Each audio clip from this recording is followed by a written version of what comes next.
Hi, everybody, and welcome for today's webinar event, Profiles of Opportunity, a defined solution showcase of companies who are doing well by doing the right thing. Diversity and opportunity is more than just lip service. I am Brian Pena. I'm the CEO of Defined Solutions, as well as the founder of Defined Events and Education.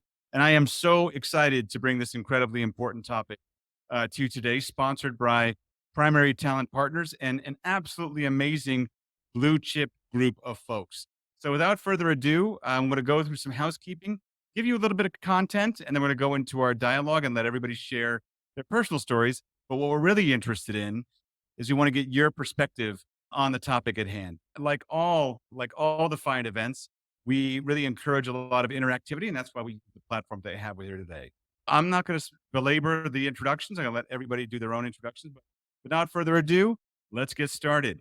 So hopefully you are familiar with the platform. If you can see me or you've already logged in, congratulations. Sometimes people have some challenges. These are the little icons for leaving messages. We'll be posting alerts and questions and things like that.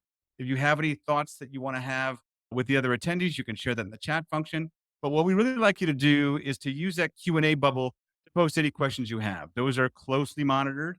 We really want to make sure that our team that's looking at it is staying on top of those questions. And sometimes the chat activity gets pretty loud. We have polls. We're going to be doing some polls. So you'll notice that there as well. And then finally, if you get tired of seeing that little icon, you can press that downward arrow and go from there. Moving on. Another unique element of Defiant events is we have roundtable discussions with the speakers and each other afterwards. So we're going to try our best to end a little bit early so that we can continue with that Defiant tradition of roundtable sessions. And these set tables are free form conversations for you to talk to speakers as well as other attendees. And there really is no time limit. We've had conversations that went on for hours afterwards. So we encourage you to join there and carry on the dialogue one on one with the speakers and each other. Yes, this question is always asked. Slides will be available to attendees after the session, specifically for survey respondents. So everybody who comes to the event will be given a survey link. I'll be posting a QR code of the survey. At the close of that survey, you will be given a download, be able to download the slides in PDF form.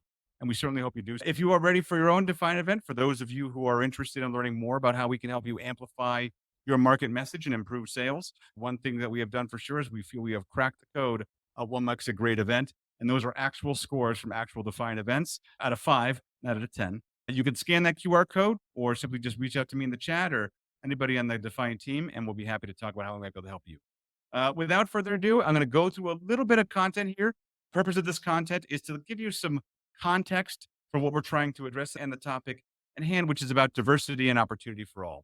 Supplier diversity programs, I think we're all familiar with what they are, but really what they're designed for is specifically for their companies to increase their purchases from minority owned, women owned, veteran owned, and other represented or disadvantaged businesses. Really, what it is about making sure that we have equivalency and opportunity for everyone, regardless of their circumstance, racial, ethnic background, or any other sort of disadvantaged group. Defiant is a proud NMSD member, been certified diverse since our inception. So we deeply believe in the tenets of diversity and encourage diverse business. Supplier diversity has been a hallmark of the United States economic climate for some time. Started with the 1950s with the Small Business Act, but it wasn't until the 60s that President John Kennedy signed Executive Order 10925 that for the first time cited racial and ethnic consideration in recognizing the value and the opportunities for disadvantaged businesses. And it wasn't until the Civil Rights Act of 1964 that these things really took hold. And as you can see, there's been a long history of presidential action as well as different acts. And then finally, as we see recently, expansion of those classifications of diversity to include LGBTQ and disability and other small businesses. These are some of just the certification bodies. As you can see, there's many different ways for people to be recognized as certified diverse. You'll notice there's a color commentary, color differential.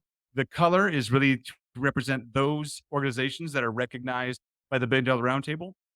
So the ones in red are recognized by the Billion Dollar Roundtable as certifying bodies for diverse opportunity. But this is in North America. But interestingly enough, doesn't stop there. These are some of the global certification bodies that the Billion Dollar Roundtable also recognizes. Brazil, Canada, South Africa, the UK, China, Australia, just a couple of instances of organizations that are recognized to encourage diversity and opportunity for all. Additionally, when we're thinking about supplier spend, there's different elements of tiering. Tier one diversity spend is the most direct way that diverse suppliers and organizations purchase goods or services directly from suppliers. Tier two are working with suppliers who have diverse suppliers within their own supply chain. When we think of different sorts of direct or indirect, direct spend when it comes to diversity are things that can be tied to a very specific PO or invoice. Indirect spend can be things that are not tied to a specific invoice or PO. So that's just some of the nomenclature. We would be remiss if we didn't recognize when we're talking about diversity, the rise of some things that some people may feel are controversial. ESG governance issues, environmental, social, and governance scores. This is a way and methodology for a lot of organizations to evaluate the relative social participation of the enterprise clients they work with. Depending upon the company you're working with or you're working for, they have different levels of importance that they tie to this particular criteria. Sometimes it's more important than others. And we see very publicly that organizations like BlackRock make investment decisions and that take consideration. So we'll see more of that moving on. And it's certainly something that we should be talking about. Finally, one of the things that get right into our first polling question of the day, which is about diversity treasury services. What are diversity treasury services? This is a practice where a non-diverse supplier organization partners with a certified diverse organization as a paying agent to create a tier one diversity status. The divorce organization is providing payment or treasury services only. And so our first polling question that we're going to have is, should diversity treasury services be considered tier one diverse? So you'll notice the polling question on the side. We'll share that afterwards if we get sufficient response. But without further ado, we're going to go to the main event, which is going to be our Q&A with our sponsors and our speakers. So we're going to start with Chad Douglas, executive partner, founder at Primary Talent Partners. Let me Chad onto the stage if I can find a way to get my mouse to the right spot. Chad, come on board and join us. Thank you, Brian. Can you hear me okay? You're here just fine. Great. I appreciate that. So I'm Chad Douglas. I'm one of the founding partners of Primary Talent Partners. We started PTP, just really quick, I'll give an overview of who we are. My partner and I, Tanisha Bookhart, started the firm, and we'd known each other for years prior to starting PTP. And we wanted to really have a purpose-driven mission when we started the company. And I met Tanisha, I was a recruiter, and she was a Black technologist. And she always talked about being the only Black tech worker on the projects where I placed her. And so we decided when we started BTP, we're gonna try to solve that problem. And the reason why, like I said, Tanisha was always one of the only Black workers on the projects where I placed her, but it's also Black tech workers and Black STEM workers are the most underrepresented demographic in the workforce. And it's really just the right thing to do. As part of our mission, we decided we didn't want to just get good at recruiting Black talent, because if we do that, then we're just moving if we recruit Black talent from client A and move to client B, we're just creating a representation issue for one client or we're solving it for another. So we really wanted to get at the root of the problem. We knew to do that, we'd have to grow the actual size of the Black talent pool.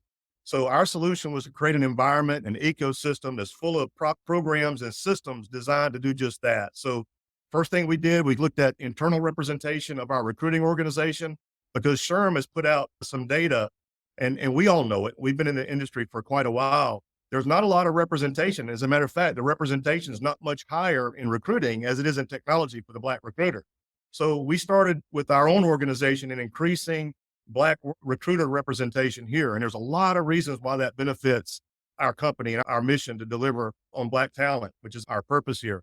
But we also wanted to come up with some really good programs that would help advance that mission of growing the Black STEM worker talent pool. So what we did, we take a percentage of revenue. So when we talk about action and not just lip service, we take a percentage of revenue from every hour we bill, and we fund scholarships for Black STEM students. And we've expanded into non-STEM majors that are studying in an HBCU partner school. And we co-brand those scholarships with our clients and our MSP partners to attract and early career applicants. In addition to those scholarships, again, going back to that, we got to grow the size of the talent pool, not just get good at recruiting Black talent. We also we have a program that's called Primary Pathways. And Primary Pathways is the program that we use to engage our scholars on internships with our MSP partners and our end clients. And we actually fund those internships. So We do micro and mini internships. We pay for all of it. We engage them across a lot of different functional areas, whether it be life sciences, technology, accounting, finance. So again, it's taking it, not just talking about something, but putting real investments and putting a lot of resources behind those investments. And then we look at the outcome, and this is going to be shared with you all. 65% of all of our placements are diverse. 28% are Black, which is the demographic that we're really focused on helping. So there's a lot of other things we do, but to keep it brief, those are some of the specific actions that Primary Talent Partners has taken in the marketplace to advance our mission. I think that's fantastic. And I can't wait to carry on the dialogue. It certainly is a differentiated approach for sure. No question. We're going to be closing the survey in a couple seconds. So please take a moment to complete the survey while I introduce our next speaker, Nimit Sharma from Pyramid Consulting. Nimit, how are you? And tell us about Pyramid. Thank you. Thank you, Brian, for this opportunity. And thank you, Chad, for the introduction. So I'm Nimit Sharma. I am new to Pyramid, or at least newly back. I grew up at this firm. So Pyramid Consulting is a human capital services provider company. We are a minority owned business, small shameless plug, we're the incumbent NMSDC supplier of the year, right? So as a diverse firm, we've definitely been the beneficiary of a lot of these corporate supplier diversity programs. But deep inside, we knew that just it's not enough to be a beneficiary of these programs. You have to give back. And as part of that, we launched our intentionally inclusive movement about 6 years ago, all of 18, 5 years ago, maybe. And it is some of the things that you talked about, Chad. How do we be intentional in, I'm going to use the word responsible sourcing, but in recruiting, right? This has been a popular term in procurement for a long time. How do you make sure you're going out to alternate sources of talent pool so that you have a true representation of markets? So there's a program we built around that called recruiting. GenSpark is our upskilling service. More than 1,000 tech careers have been launched through the GenSpark program. We hire, we train, we deploy. 75% of that talent is diverse. We have ERG group for our 8,000 SEM contractors that we have globally, and then a lot of community partnerships. Diversity is our DNA. We live it, we love it, we thrive. And really appreciate this opportunity to chat with this panel today. Thank you. Fantastic. Thank you so much. And I love that. I love that line. Diversity is in our DNA. Coming up next to the stage is Jen Torney from TapFin Solutions. Jen, thank you so much for joining us today. This is obviously a topic that's near and dear to your heart as somebody who interacts with so many suppliers and so many programs. And I think I'd be remiss without sharing some of the ways in which you've been sharing thought leadership within the industry as a whole. Jen, Yeah. welcome. Thank you so much, Brian. I am absolutely thrilled to be here. This is an incredible panel that you've put together. For those of you that I haven't met, my name is Jen Torney. I am the Global Vice President of Client Experience and Partnerships for TapFin. And for those of you that aren't familiar with TapFin, we are one of the global leaders in the MSP space. So I get the pleasure of working with people like Nimit, like Chad, and you'll hear from Ash in a moment. So it really is something that it's part of my remit to be creating very creative supply strategies, especially in the area of diversity. But it's also something that I'm really passionate about. And I am really excited to share some of these articles. I try to create opportunities for people to learn about my point of view, particularly as it pertains to women in the career space. And I'd encourage you to snap that little QR code and take a look at some of those articles if you haven't seen them yet. Just some thoughtful ideas around how to incorporate women into your workforce in a more thoughtful way. But all of that said, I don't want to take up tons of time, but I so appreciate being able to share the stage with these fabulous panelists. So I think with that, Brian, I'd love to pass it back to you so we can keep the ball rolling. Absolutely. You guys are doing fantastic on keeping the ball rolling with time. I got to tell you, I give you all an A+. So don't worry about the survey. I've already given you all your 5 out of 5s. Inviting to the stage now is a good friend of mine, Ash Hall, and someone who is one of the more, let's say, higher profile members of the diversity community who's done a tremendous amount of work, as well as just a tremendous amount of thought leadership in advancing the causes of diversity. So Ash, thank you so much for joining us, and tell us a little bit about what you want to talk about today. Thank you. I think you're a little too complimentary there. And where did you get that picture? That was before I came up with the t-shirt. So I'm Ashish Kaushal from the CEO of Higher Talent, co-founder of Consciously Unbiased. I'm happy to be here. I think this is a great panel. Brian does amazing work in like I said in the post yesterday, he's definitely gonna make it provocative. So we're excited to be here because I think a lot of what we try to do is to reposition how diversity is looked at in the workplace. When we first launched in 2018, we talked about let's go beyond diversity spend and diversity hiring, which was not to say that diversity spend isn't important, but we also have to start pushing down to the next phase of the D&I movement. And then the second thing was we really try to make everyone think different. And so if you look at some of these articles, I think we've always people looked at diversity and companies have looked at diversity as a favor, and it's not a favor. It's actually a strategic advantage. And how are we tapping into that talent? I think that's the big part of what our movement's about. Fantastic, Ash. And thank you so much, everybody, for getting through the introduction speedily. Now we're going to go into, just go ahead and stop presenting, and we're going to hear and go right into our Q&A. We've prepared some questions, and so we certainly hope you'll also provide yours. And periodically throughout this time, we'll be posting additional polls. We have a new poll that's up asking if you have cracked tier 1 diversity spend for yourself as an enterprise buyer.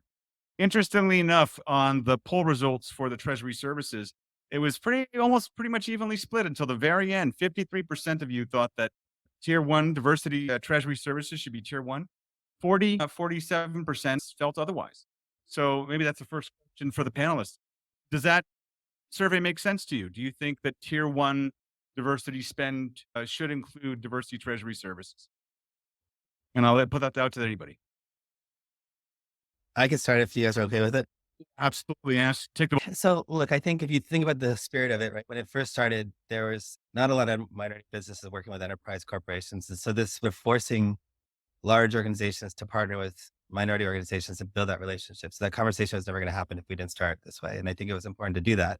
If the debate is whether it should be counted, I do think it should be counted. I just think it should be making sure that the partnership's not more than just clearing the transaction, but that's like saying, does MasterCard, should that exist as a business? Like they're clearing transactions. They're not actually doing anything beyond that. Right? And I think, and same with Visa. And so I think it's an important part of what's being done. And it's also based on the policies that have been put on in the public markets by the government. And so it definitely has its need there. But I think since it started about 40 years ago, we now have to move past that. And that's one of the things that we partner with Jen on at TapFin is to couple the diversity spend with diversity training and then diversity hiring and mentoring. And I think all that together is a better solution, but on itself, I think it's okay. It's just, you want to make sure there's more purpose around it at this point. That's my philosophy on it. Anybody else have an opinion? I just think that was really well said. I'll say one more, and that is taking it a step further because I can't agree more. That is one piece. Your diverse spend has become one piece of your diversity strategy. And the people that are on this panel today do stuff that goes so far beyond that. And that's where we're going to make an impact, right? Because that is one piece. And I do think, we have to look at, obviously, not just covering with a tier 1 strategy, but what are the diverse suppliers that are supporting the program? Even if you have a diverse strategy for your tier 1, what are your non-diverse suppliers doing? And then what's your diverse talent strategy if you have one? Okay, if you don't know something that you can talk about.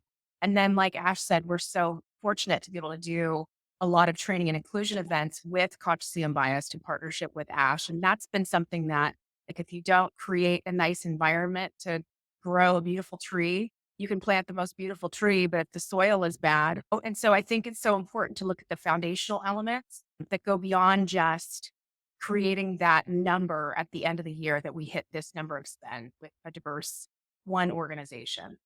Yeah. Very well said. The only thing that I would add is you guys both talked about the spend aspect of the diversity treasury services is just, it should be a smaller portion of the overall consideration. It is the trickle down effect, not just the dollar going to one supplier, but all the candidate pool that you're bringing in. Where is that grassroots level impact? And it should be definitely a lot bigger part of the consideration when selecting tier 1, tier 2. Sure, it's a semantic question. It's the split house, clearly 53-47, but it should be a lot more measured at the grassroots level where the impact is. Chad, any comments, or should we move on to the next question? I agree with the panel all the way around, Brian. I think if as long as we get a clear understanding of who's providing these services, really providing these services, I think that's an important piece of that. But I agree with everyone here. And Brian, I'm going to add one more thing to this I forgot to mention. So if you think about the spirit of it, part of it is business are doing this because they want to have access to government contracts, right? And so that's a revenue channel for them. And so if that's the case, then if they're using this as a vehicle to help capture that, then maybe they should commit a certain amount of dollars towards helping those communities with the additional revenue they get. So it shouldn't just be a net neutral sort of situation where they're not compensating or doing anything to Yeah. give back to the community if they get this opportunity. Yeah, absolutely. I totally understand. I think that's a key element of it is making sure. I really like the point that you made, Ash, about it's a mechanism to introduce companies to contracts they might not have had. And I think that's a really good point, especially with the goal that we all can agree upon, which is increasing opportunity. Okay, the next question is also for the panel, which is, and I have my little paper here. Let's talk about the why. We talked about what, I think Chad gave a little bit of a why, but I'd love to explain or hear from each of you. What are some of the whys about why it's the right thing to do to go above and beyond and increase opportunity? How does that translate to your organization and also your personal whys? I can Anybody? start. I'll It's start not with profound if somebody else wants to go. Go ahead, Jen.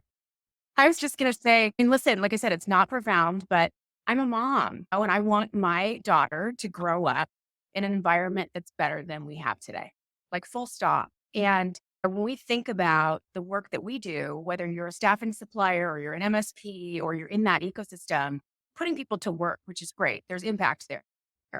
But you also have the opportunity in any organization to drive business to those that also can really benefit from that support. And so I think it's really critical that we align to the outcomes that we want to see in the world. And I know that sounds very, very maybe overstated, but I know at the end of the day, I get to choose who we work with. Sometimes the client does, but we all can make a difference if we're working with people like Chad or working with people like Nimit or Ash that are really forwarding the goals that we have for organization. To me, that is a really interesting way to be able to have indirect impact.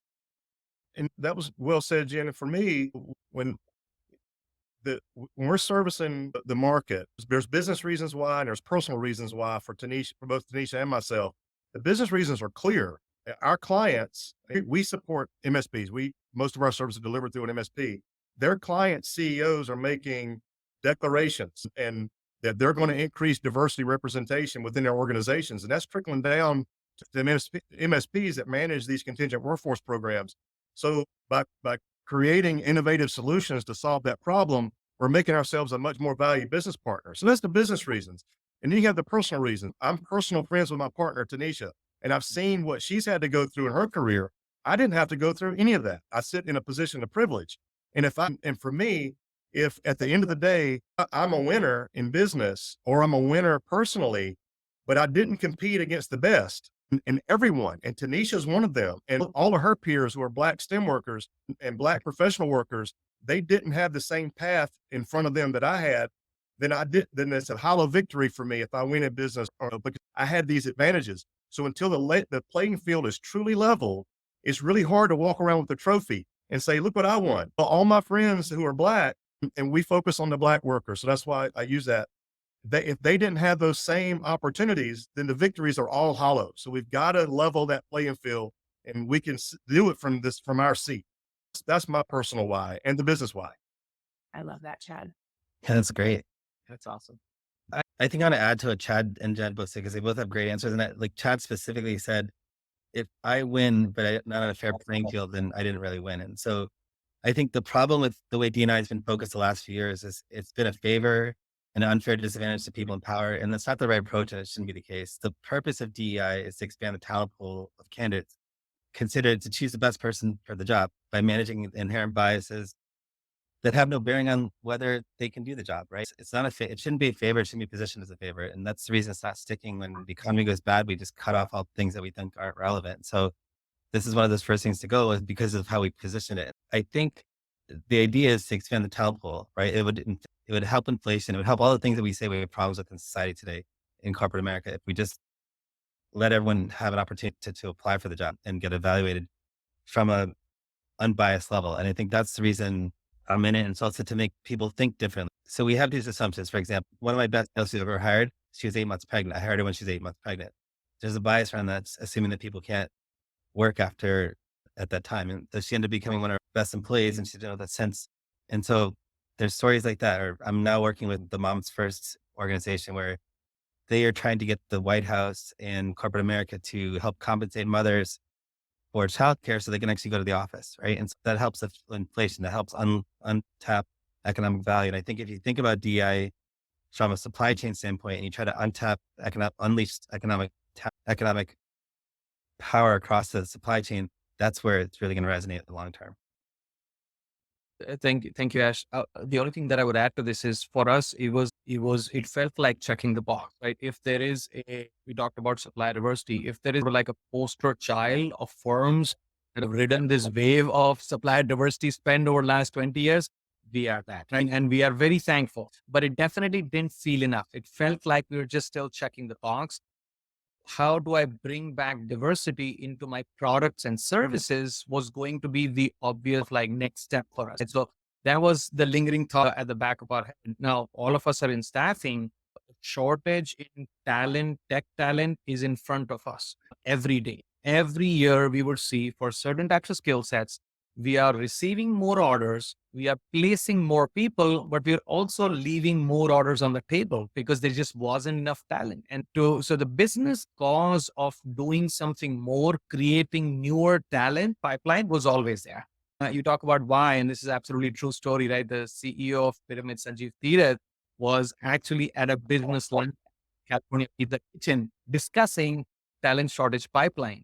And one of the servers at the restaurant was a recent maths bachelor's degree holder. And he was not able to get connected to any of these IT jobs. He was there at California Pizza Kitchen serving, and Sanjeev's own son was going to Georgia Tech. Some of these things, they hit home. You don't want this sort of a disconnect between almost ready, rich talent pool, diverse, non-diverse, and so many jobs out there that go unfulfilled, and something had to be done. And that was the genesis of GenSpark. He said somebody has to put their foot forward. You have to put the money on the ground, right? It takes time, effort, money to stand up some of these. But in the end, it is great for the talent. It's great for our customers, and definitely great for the communities that we're in. So for him, it was absolutely very personal because he did not want any of these connections or his kids to get impacted to this talent shortage. These are all fantastic. And I love one of the things I love about interviewing and having conversations with people active in our community, because we work in an industry where the product, the service is our humans, human capability, human potential. And that connect to each of us deeply. I know for myself, I always am fascinated and am so thankful that the fact that I am where I am today is a result of little introductions and relationships that I had that got me here. And I recognize that that's a very fortunate thing. So I've always really felt like it's important to pay it forward. At the same time, I think it's interesting. One of the polling questions that we have live, and I'm encouraging people to respond, is how important is it to you that your suppliers are active in their communities? And pretty much is not surprising, it's very important. This is a little bit more of a controversial topic. I'm trying to kind of walk the edge here. Do you think it's fair to consider and expect suppliers to be active in their communities in addition to giving rock bottom rates? How do you balance that in terms of delivery and client expectation? And what is your advice to the ecosystem on how to balance those two sort of things? I'll take that one, Brian. I think it's a good question. I don't think those two things are mutually exclusive. I think that if you, as a supplier, build your organization to do both of those things, and there's ways to do it. For example, we align with MSPs, and as a result, we don't have to have real big, heavy, expensive sales organization. So we're able to operate very cost effectively. So I know Ash and Nimit also, their organizations do really well there. And I say maybe not, when you look at rock bottom, we've seen some that are just unreasonable, whether we're engaged in the community or not. But if we have reasonable rates and you align yourself the right way to your clients and your MSP partners, there's a way to do both of those things, in my opinion. And I believe you should expect it. You should at the very least expect, whether it's through community engagement that your suppliers have, you should expect them to be able to address the challenge of how are we going to increase diverse talent flow, the contingent workforce programs. Do it through community engagement or some other way. We choose community engagement, but there's other ways too, potentially. So yes, I think the expectation should be there, and the expectation should be that they do it at a cost-effective price point that will help them deliver and stay viable as a firm. Anybody else Um, want to take that on? Great answer. Yeah, just to piggyback what Chad said, the rock bottom rates are honestly an option. And you have to look at these things that are mutually exclusive. Rock bottom rates are functions of a lot of things. Many of them are just specific to the customer. Rock bottom rates is not an industry phenomena because there are still a lot of customers that are willing to pay premium fee for premium. Now coming back to what is expected of a supplier, suppliers should be to do what is right in their community. I mean, that is not an unfair expectation and shouldn't really be tied back. Now, irrespective of the expectation of the customer, the supplier needs to know that hey, this is a crowded market. You have to give back. We didn't start GenSpark and go to alternate talent pools because my customer was asking. We went out because we knew that it was growth prohibitive for me. If I can't find the talent to place it, how do I grow as a right? A lot of times these are business imperative at the supplier that almost forces them to go outside. And you obviously know it's the right thing to do. But I mean, again, going back to, I don't think these two things should be viewed together, sort of mutually exclusive. I have a minor add to that because I think you made some really great points, Nimit. But two things. Number one, I do think it's reasonable to ask that because it is critical that everybody has impact. Like that shouldn't be something that's so difficult. And, in whatever way feels like it aligns with your business, your personal objectives. But number two, I also think, and this isn't about diversity, but just in general, this whole rock bottom rate stuff, like there's so many ways. That's one component of your supply strategy, one small component.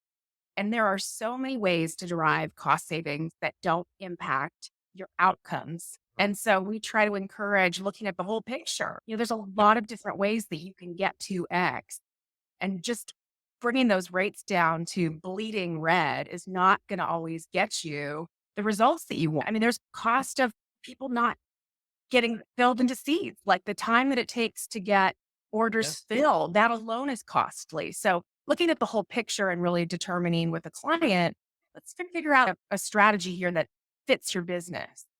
Yeah, I agree with Jen.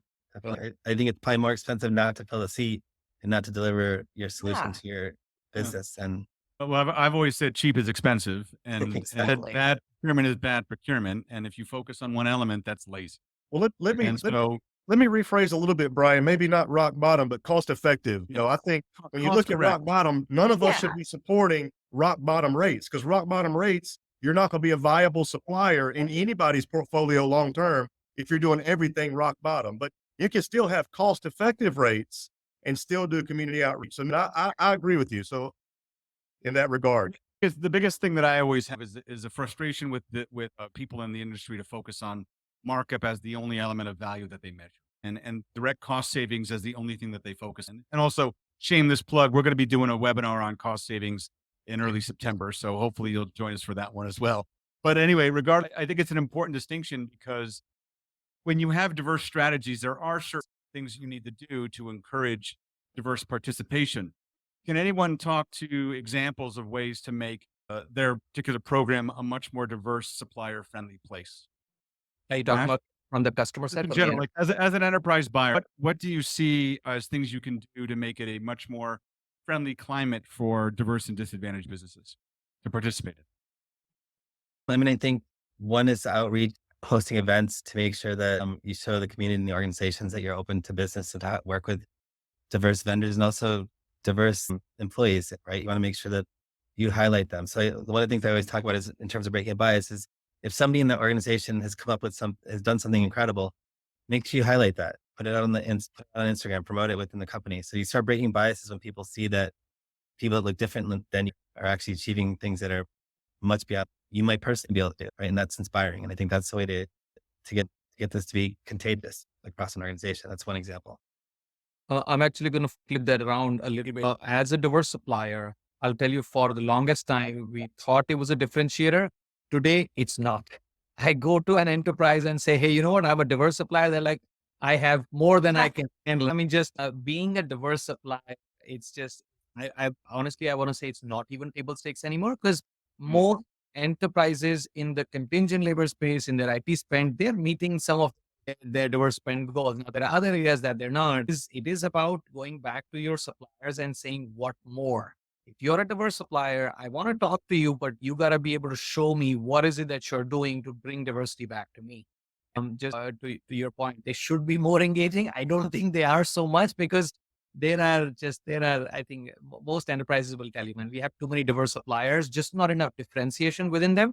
And that's an opportunity for firms like Ash and Chad and myself to be able to stand out, do more than what is expected so that it can be a conversation. Jen, are there any things in particular that you at TapFin do to encourage or kind of facilitate the engagement of a diverse supplier base? Yeah, from that perspective, absolutely. And I think interestingly, that dovetails into our last response. A lot of what clients want to know is tell me about the story behind the supplier. What is the dip? Like Nimit just said, like, okay, they're diverse. Great. What are they doing? How are they cultivating talent pools that we can tap into that are diverse? How are they upskilling? And so we actually really try to showcase suppliers we really believe in with programs. And we push to say, you really should consider this supplier. This supplier is doing XYZ. There's impact and there's a story. We also do that with non-diverse suppliers too, though, because I do think that the impact is important. That at the outset of all of it, at the end of all of it, if it's a non-diverse supplier having a significant impact, let's say it's women in STEM, Chad, right? And they're building people up, they're giving them opportunities to go through education, upskilling, what have you.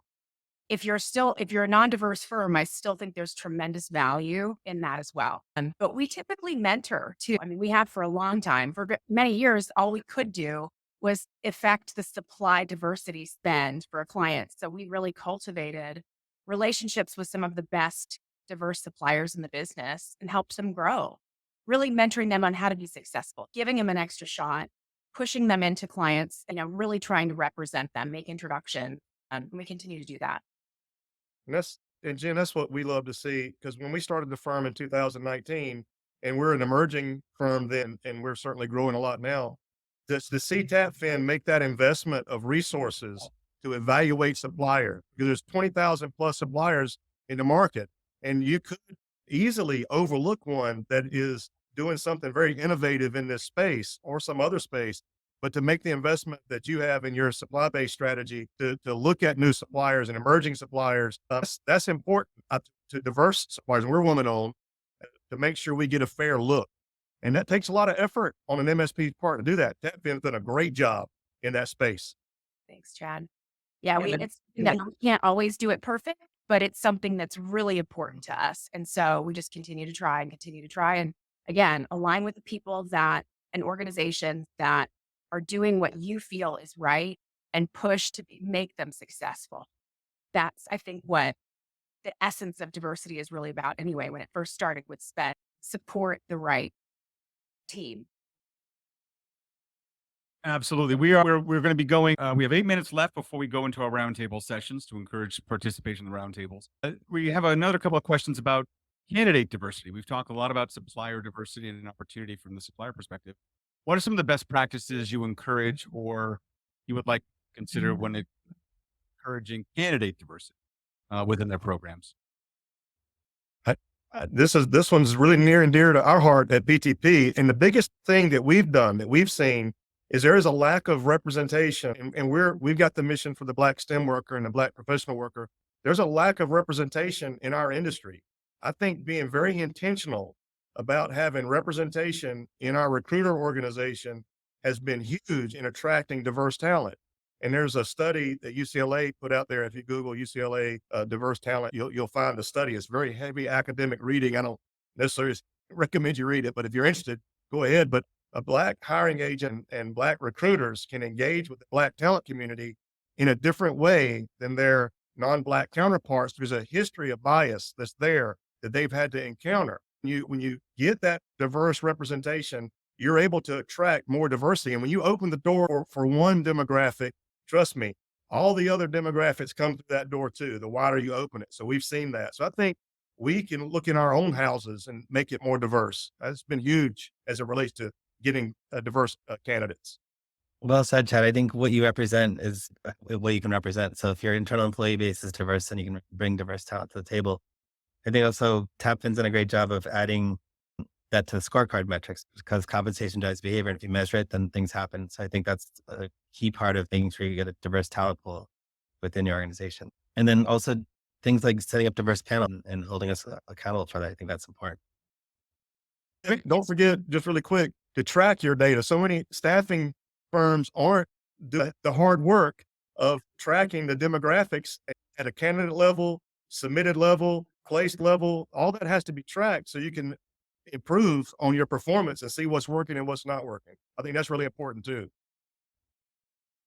Brian, your question was more about what can the enterprises do to track or drive more? And, that's a question that they have to answer. To easy, low hanging fruits. Can you ask your suppliers to share that data? And then can you measure that improvement or directional change quarter over quarter, year over year? And they should be. I will tell you in 2020 and 21, we definitely saw like a significant uptick in enterprises reaching out to us asking for more candidate data. It was like a very visible shift in the aftermath of the summer of 2020. So we definitely saw that trend. Now, I don't know where this is going to land, especially in light of the affirmative action ruling. So, I mean, I guess enterprises are just pausing and figuring out what you can and should. I can talk about as a supplier, 2 easy steps. Make sure you're intentional about continuing to develop alternate talent pipelines. Don't go back to the same career board that everybody goes to where, there is a certain type of talent that shows up on the first 2, 3, 4 pages. Look at the 4, 6 page. There are alternate talent pools out there. So make sure your pipelines are diverse and can track and track. It's sometimes not enough to just send one automated, ugly looking text-based email to a candidate and say, self-report your data, because they might not look at it. What do you do from an intentional outreach perspective so that you are able to get better report? I mean, that's stuff that we do, but again, back to the enterprises, they are the ones that have set the bar, and I'll tell you the suppliers will fall in line. I have a piece about tracking that I do want to just real quick share from my perspective, because I work a giant risk averse publicly traded company. A lot of what we try to do is we sit down with the client when they say we want to track, and we say, okay, pause for a second. Let's talk about why you want to track, what you're trying to get to, what's your strategy. And really the best first step is to sit down with TA, with their diversity team, to understand really what's their diverse strategy for FTE.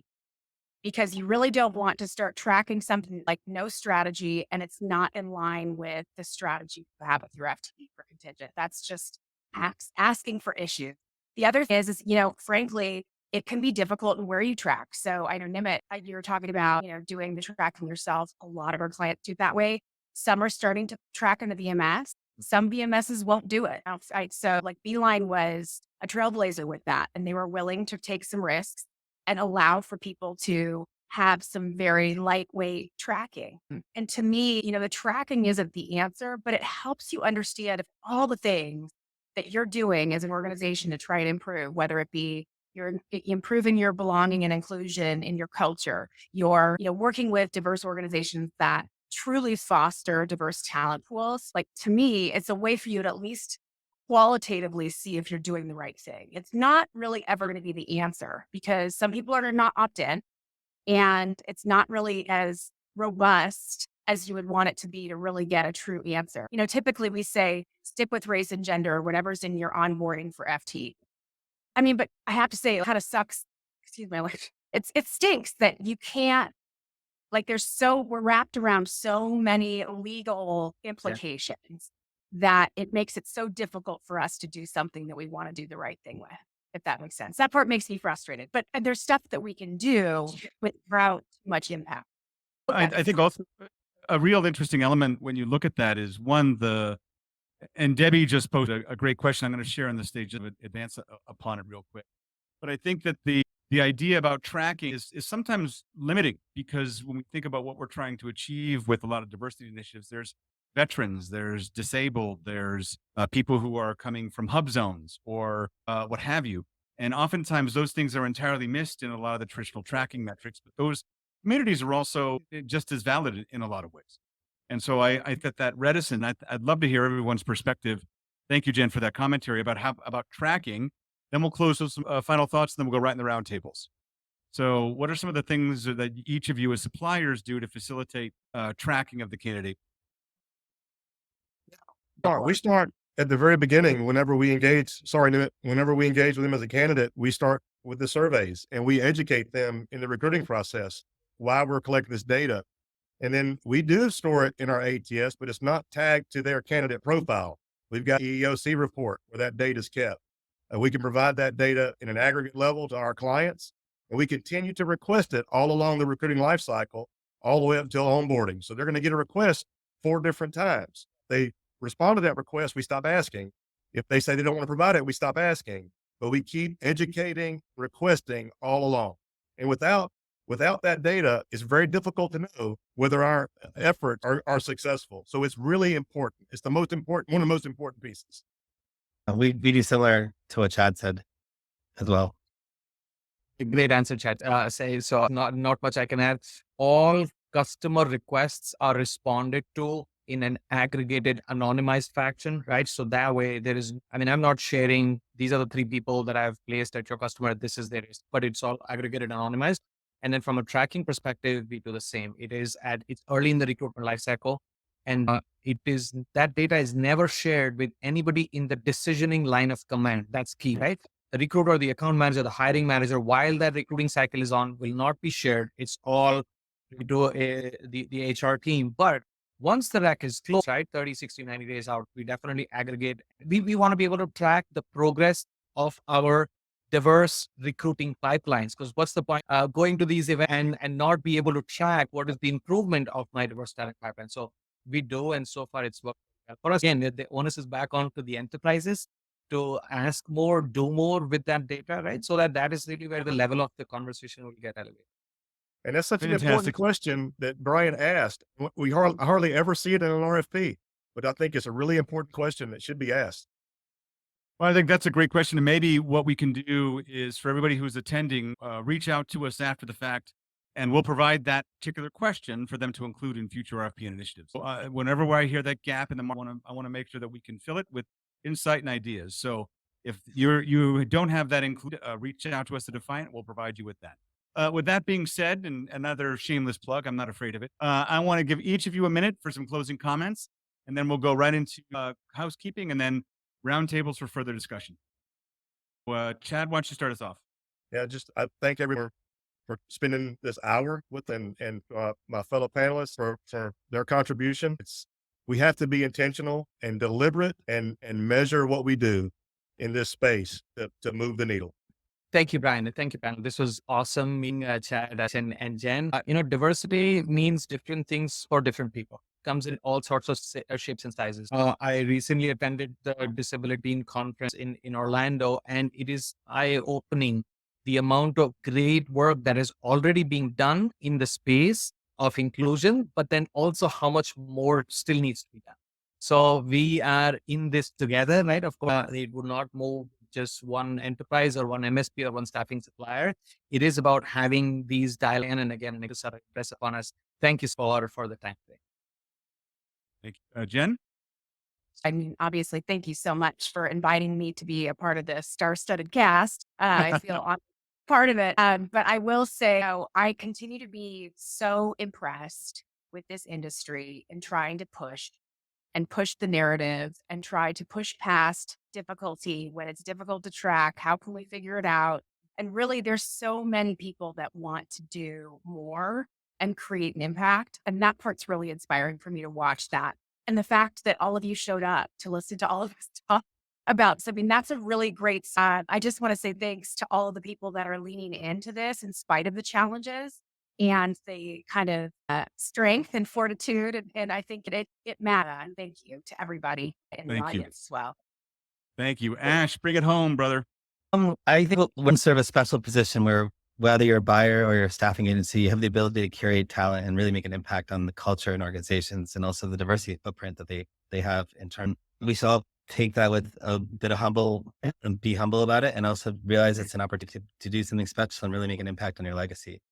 I think agencies that want to be part of the solution, they have to find their niche and find out what they're passionate about. For example, like the Mom Project is very passionate about putting moms to work, right? Or Chad's very passionate about putting Black people in the workplace. And so if that passion comes out, it resonates, it becomes contagious, and it gets everyone else to want to do that. And so I think the way we can all do that as a group is we all find our niches and then basically push them and really own it, I think that's how you get corporate America to adopt these different strategies around diversity and inclusion. So that's the power that we all have as a collective.